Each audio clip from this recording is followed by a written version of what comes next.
Hello, second graders. Today is Monday, April 20th. I hope you had a great week last week. On Monday, you should have gotten your folder and the weekly schedule. So on Mondays, you should be watching this video of the new book and then be reading your sight word phrases today.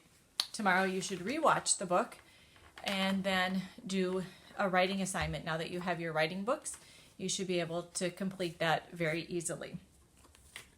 So today we're going to read a story called Chester's Way by Kevin Henkes. Kevin Henkes is one of my favorite authors, and his books are really good and easy to relate to. Chester is the main character in this book, and Chester likes to do things a certain way, and that's why the title is Chester's Way. Chester has a best friend. His name is Wilson, and they do everything together, and they think a lot alike. But halfway through the book, a new character moves into the neighborhood, and her name is Lily. And she is very, very different than Chester and his friend Wilson, and it causes things to change a little bit for all of them. Some words we need to know before we read the book. One of them is personal remarks. In this book, somebody is going to make some personal remarks about another person. And so personal remarks are things that you say, oftentimes negative, about other people. Like, she's so lazy would be an example of a personal remark.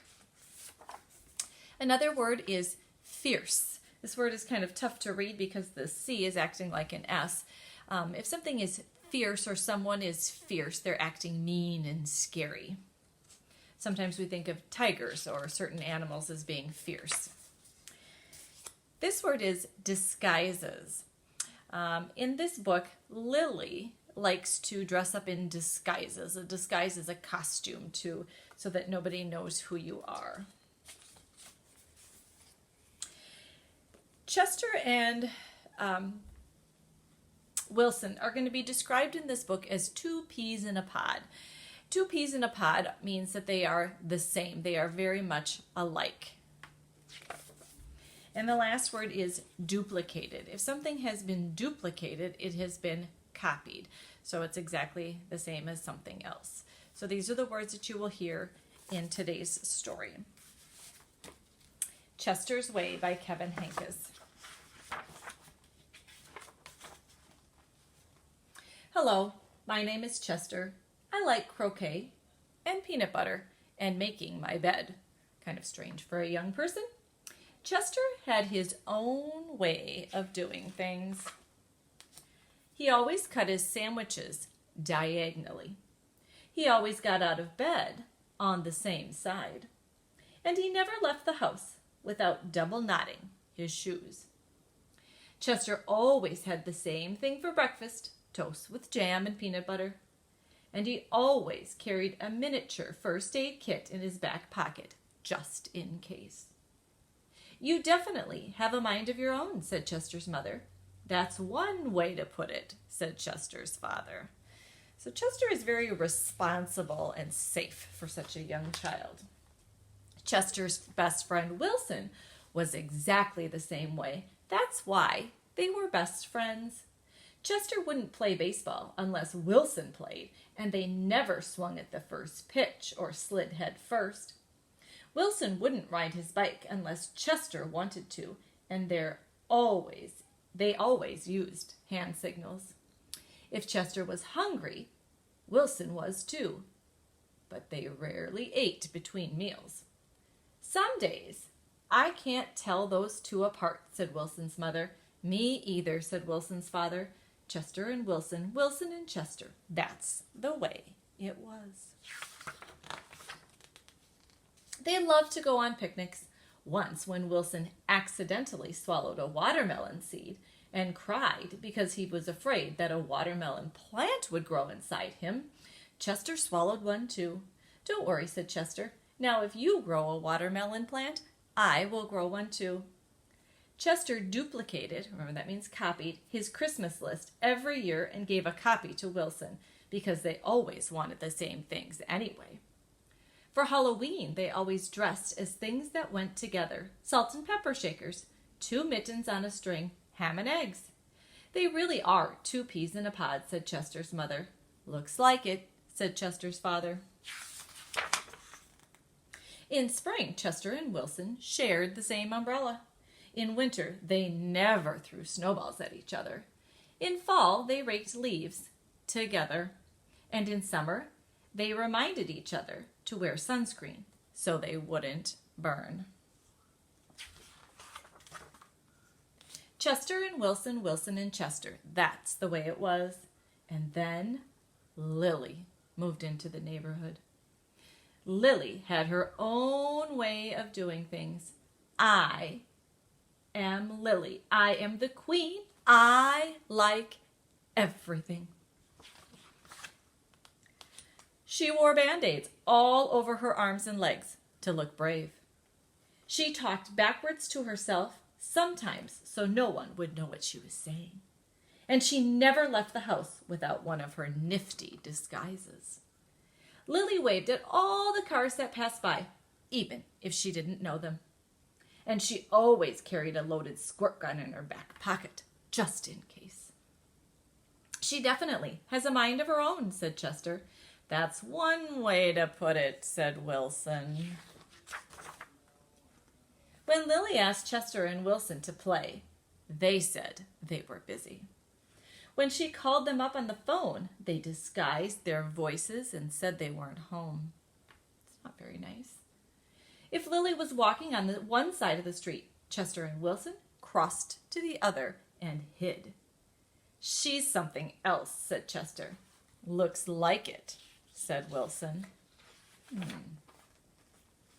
One day, while Chester and Wilson were practicing their hand signals, some older boys rode by, popping wheelies. They circled Chester and Wilson and yelled personal remarks.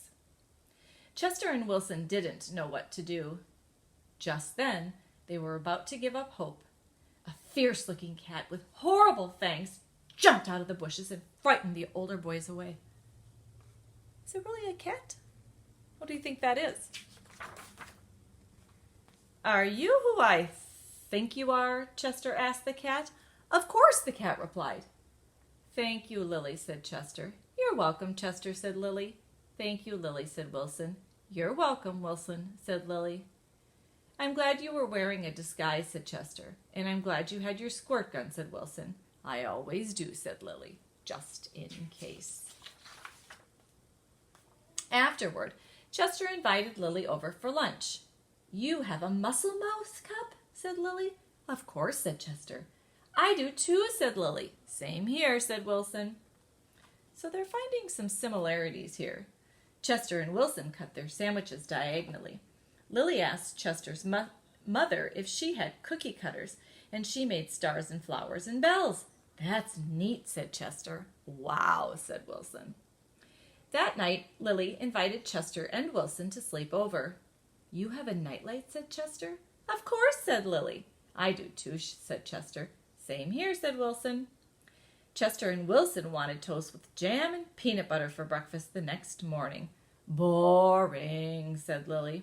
Try this instead. This is good, said Chester. Wow, said Wilson. After that, when Lily asked Chester and Wilson to play, they said yes. When she called them up on the phone, they had pleasant conversations. And if Lily was walking on one side of the street, Chester and Wilson waved and ran to catch up with her. Chester and Wilson taught Lily hand signals, and she taught them how to pop wheelies. Lily taught Chester and Wilson how to talk backwards, and they taught her how to double knot her shoes. Some days I can't tell those 3 apart, said Lily's mother. Me either, said Lily's father. Here they are in a disguise. Chester and Wilson and Lily, Lily and Wilson and Chester. That is the way it was. For Halloween, they dressed as the 3 blind mice. For Christmas, Lily gave Chester and Wilson nifty disguises, and they gave her a box of multicolored shoelaces, extra long for double knotting. They loved to go on picnics when Chester and Wilson told Lily about how they had each swallowed a watermelon seed once. Lily swallowed 3 of them. "I'll grow a watermelon plant for each of us," she said. In spring, Chester and Wilson and Lily shared the same umbrella. In winter, they never threw snowballs at each other. In fall, they raked leaves together. And in summer, they reminded each other to wear sunscreen so they wouldn't burn.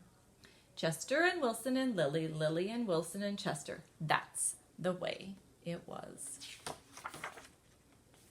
And then Victor moved into the neighborhood. Uh-oh, things are going to change again. But if you think about it, Lily was actually a really good addition to these two. She helped Chester and Wilson be more creative and have a little more fun, and they helped her be a little safer. So sometimes new people in our lives or new friends actually are a good thing, and they teach us to do things that are maybe we wouldn't normally do. So it ends up being a really good thing. So tomorrow, when you have watched this again, I would like you to either write about the differences between Chester and Lily. So you can write some of the things that what Chester is like, and you can write some of the things that the ways that Lily is alike and how they are the same. You could write a summary of the story, so you could write sentences about the beginning, the middle, and the end. Or you could choose to write about your best friend and the things that you like to do together, and maybe what makes the two of you 2 peas in a pod. Okay? All right, good luck. I will see you again next week with a new book.